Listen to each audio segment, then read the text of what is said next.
Donc la reprise vient de démarrer là depuis lundi, depuis hier. On a réouvert le bâtiment pour tous les cours comme d'habitude, sauf que évidemment ça ne peut pas être exactement comme d'habitude puisque le décret nous précise que on peut ouvrir le bâtiment pour des cours individuels ou de moins de 15, pour des groupes de moins de 15 enfants ou de 15 personnes. Donc on a été obligé de réaménager tous les cours qui étaient de plus de 15 personnes, de travailler aussi sur des dispositifs spécifiques pour la danse, pour qu'il y ait une distance de sécurité, un nettoyage des tapis avec un virucide, etc. On a 2000 élèves normalement, juste la Cité des Arts, hein, sans la Pège. Je pense qu'on est à une grosse moitié des élèves qui reviennent, parce que tous les étudiants sont partis. On ne peut pas accueillir les petits. Parce que les petits, il y a un parcours découverte où il y a des échanges d'instruments, etc. Donc on a été obligé d'annuler le parcours découverte. Et voilà, pour la danse, au lieu d'avoir 3 cours par semaine, les gens n'ont qu'un cours. Donc il y a beaucoup de gens qui sont aussi inquiets. Donc moi, enfin c'est difficile hein, parce qu'on a repris juste hier, mais pour moi il y a une grosse moitié, entre une grosse moitié et 2 tiers qui sont là. On a réussi à remettre en place la majorité des cours qu'on pouvait proposer, alors en respectant bien sûr les différentes normes mises en place et les choix d'organisation qui ont été faits, donc ça fonctionne assez bien. Sinon voilà, on a réaménagé un peu les emplois du temps, l'organisation des choses, mais ça marche plutôt bien. Sur la fréquentation, effectivement, comme le disait Mireille Poulet-Matisse, c'est difficile de se prononcer tout de suite parce qu'on vient juste de reprendre. Donc je pense que les gens vont être contents de reprendre. Il y en a qui vont être peut-être aussi un peu effrayés de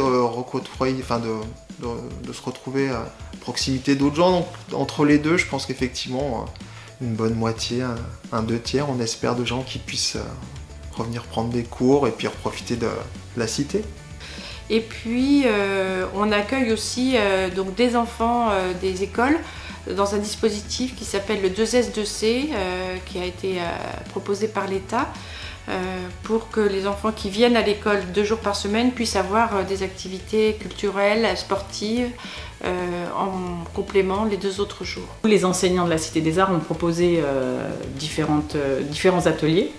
Donc là il y a des musiciennes intervenantes qui font soit des présentations d'instruments, qui font des ateliers de percussion corporelle. Il y a l'école d'art aussi qui a fait beaucoup de propositions. Donc le 25 juin par exemple, il y a le centre social des Moulins qui va venir toute la matinée faire du plâtre, je crois, autour du thème de la mythologie grecque. Et puis il va y avoir la Métavalette aussi, un dispositif où les enfants se retrouvent sur un orchestre un peu avec des gamepads. Donc là c'est pareil, on va respecter les distances de sécurité, mais ça va marcher et ça devrait être chouette. Ils vont à la fois pratiquer de la musique et s'amuser en même temps. On reprend les dispositifs des siestes du Vernet, c'est un concert qui a lieu le mardi dans le parc du Vernet. Aujourd'hui il pleut, donc il y aura pas, le concert est reporté, mais normalement c'est tous les mardis jusqu'à mi-juillet. Ce sont des concerts toutes esthétiques confondues, tous les mardis de juin, juillet et septembre, entre midi et 2. Avec les transats de la ville qui sont mis à disposition dans le parc du Vernet. Et donc voilà, s'il pleut, effectivement, c'est reporter le jeudi ou voir d'autres dates. On va chercher d'autres dates si jamais on ne peut pas les programmer ces jours-là. On va avoir Vidala, le premier concert, donc là autour du répertoire d'Amérique latine. On va avoir Mi-ombre, Mi-soleil le 16 juin, donc là dans les musiques néo-traditionnelles. Après on a l'orchestre. Dans le désordre, on a l'Orchestre des Pays de Savoie, un duo de violon qui va présenter le programme de 2020, leur programme de 2020-2021. On va avoir un concert plus jazz, un concert plus chanson avec violoncelle et guitare. Voilà, c'est vraiment tout esthétique confondu et c'est ouvert à tous.